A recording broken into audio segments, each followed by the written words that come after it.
Okay, तो हम लोग समझते हैं डेटा स्ट्रक्चर। डेटा स्ट्रक्चर्स का क्या मतलब होता है?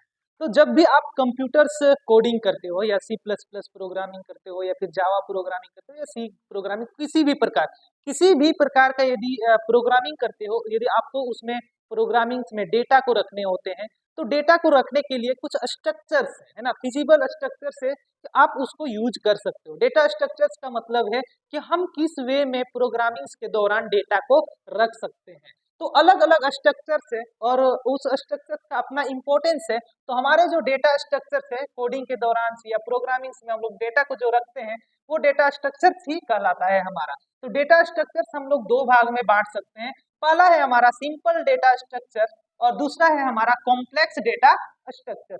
सिंपल डेटा स्ट्रक्चर्स है उसमें हमारे आते हैं एरे और स्ट्रक्चर आता है। तो एरे और स्ट्रक्चर्स हमारा कहलाता है सिंपल डेटा स्ट्रक्चर्स। और कॉम्प्लेक्स डेटा स्ट्रक्चर्स में हमारे ये दो पार्ट्स में डिवाइड किए गए हैं। पहला है हमारा लीनियर और दूसरा है हमारा नॉन लीनियर्स। तो पहला जो हमारा लीनियर डेटा स्ट्रक्चर्स है या लीनियर कॉम्प्लेक्स डेटा स्ट्रक्चर्स है उसमें हमारा जो पहला आता है वो हमारा आता है स्टैक, दूसरा है हमारा क्यू, तीसरा है हमारा क्या लिंक लिस्ट। और नॉन लीनियर जो डेटा स्ट्रक्चर्स है कॉम्प्लेक्स डेटा स्ट्रक्चर्स में वो हमारा आता है ट्री डेटा स्ट्रक्चर्स। तो ये सारे हमारे डेटा स्ट्रक्चर्स यूज होते हैं है ना कंप्यूटर्स प्रोग्रामिंग के दौरान।